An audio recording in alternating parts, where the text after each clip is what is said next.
What are entities, familiars, and attachments? Welcome back. I'm Adeline Atlas, 11 times published author, and this is the Occult Families How to Spot Them series. Trigger warning. This video series covers disturbing and very serious topics. Full legal disclaimer in the video description below. In ritual families, most spiritual contracts are enforced by something unseen. These enforcers are not always dramatic. They don't need to roar or levitate furniture to be real. The most effective spiritual parasites operate quietly, subtly, and legally through spiritual consent, ancestral vows, or generational openings. To identify them, you need to understand the three primary categories: entities, familiars, and attachments. Entities are autonomous spiritual beings, conscious, strategic, and often contracted to maintain a system. These may include demons, shadow spirits, trickster intelligences, and other non-human forces that function as security guards for ritual grids. In bloodline systems, entities are often passed down, assigned to watch a particular branch of the family, or installed to protect a curse. They don't always appear monstrous. Some present as helpful guides or intuition. But if that guidance leads to energetic collapse, sabotage, or fear-based decision-making, it's not intuition. It's enforcement. Entities thrive in legal structures. They stay tethered as long as the contract is active. That contract may have been made by a great-grandparent who invoked a spirit for protection, revenge, or power, and paid with future blood. As long as no one revokes that contract, the entity has a legal right to remain. Your exhaustion, your illness, your sabotage may be the interest payment on a deal you never agreed to, but still fulfill. Familiars are spirit beings that attach specifically to individuals or family lines, often disguised as helpers or protectors. In folklore, familiars are known as animals, spirits, or even objects with intelligence, used by witches or shamans for ritual work. In bloodline systems, familiars can be inherited like heirlooms. A grandmother's watcher may become the daughter's spirit guide, then the granddaughter's imaginary friend. These are not random. They are assigned roles, often with specific energetic functions, keeping a person docile, redirecting spiritual gifts, or monitoring behavior.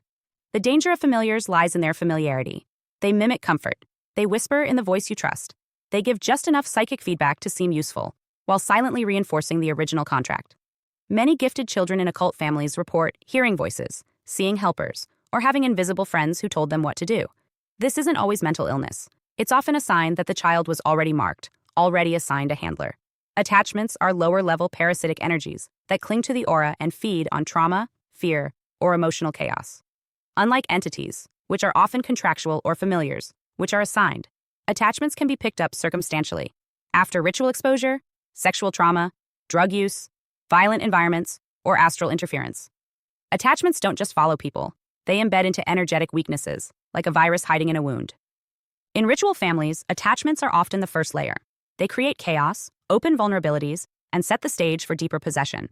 Many are seeded through ritual sex, medical abuse, or emotional betrayal in childhood. Once an attachment is in place, it alters behavior, perception, and energy flow. You may feel not like yourself, emotionally reactive, physically drained, or drawn to self-destructive patterns. These aren't just habits. They are symptoms of spiritual invasion. Understanding the difference between these enforcers matters, because the removal process is not one-size-fits-all. Entities must be confronted legally. Familiars must be identified and banished by name. Attachments must be cleared through spiritual detox, trauma integration, and energetic sovereignty. This isn't about fear, it's about clarity. Because when someone in a ritual family suddenly changes, becomes unrecognizable, or acts violently out of character, it's not always them acting. It's often what's riding them. That's where we go next, into the layered phenomenon of hosting and possession. What happens when the body is no longer under full human command? Hosting and possession. In ritual families, possession rarely looks like the movies. There's no spinning head or guttural growl. Instead, it shows up in micro-expressions, sudden personality shifts, inexplicable emotional outbursts, or that uncanny moment when someone you love looks at you, and it's not them looking back. You feel it in your gut. Something else is present. Possession is not always dramatic. In fact, the most dangerous kind is subtle, sustained, and socially camouflaged. It's a long-term hosting arrangement where the body remains functional, but the consciousness driving it has shifted. These arrangements are not always chosen, but in bloodline systems, they are rarely random. Possession becomes infrastructure, a way to keep the curse alive and the system intact.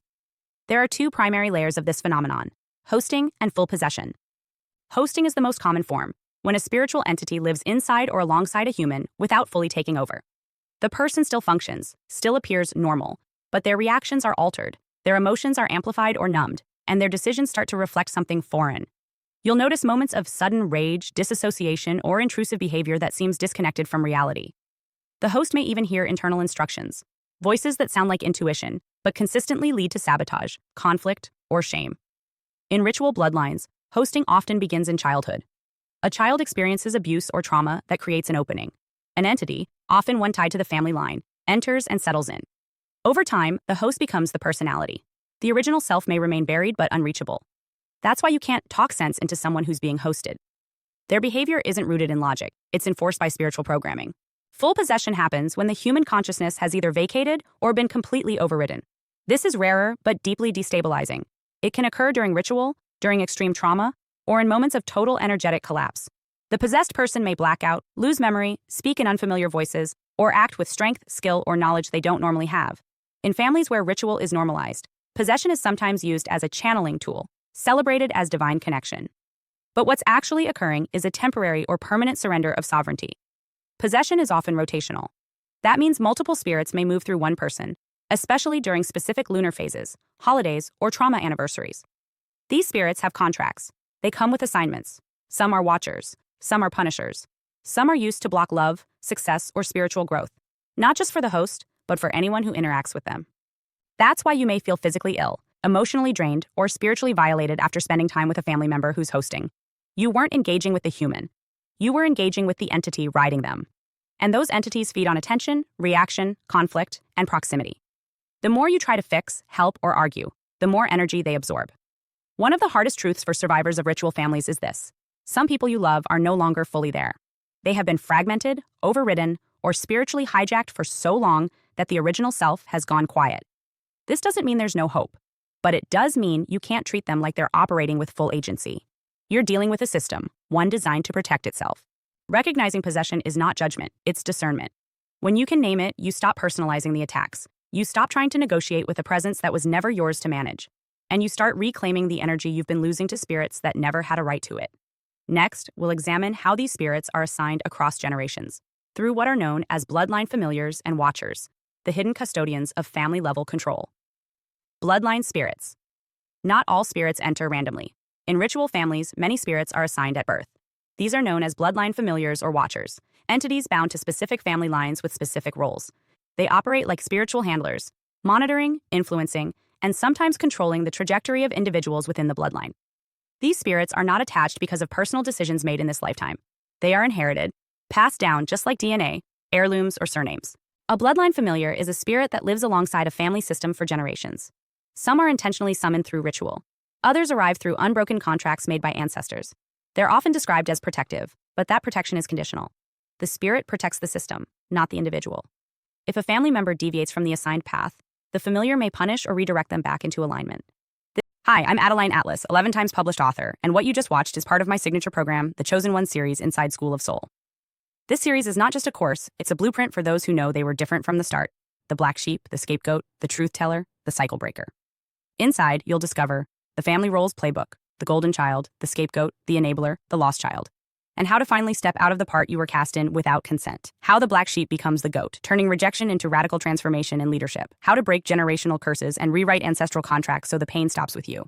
And how to recognize and escape modern forms of spiritual and technological targeting, from gang stalking to synthetic synchronicity. This isn't just about survival. It's about awakening, about reclaiming your voice, your lineage, and your destiny as one of the chosen ones. Click the link below to access the full series now, because the role ends the moment you decide it does, and the real script begins with you.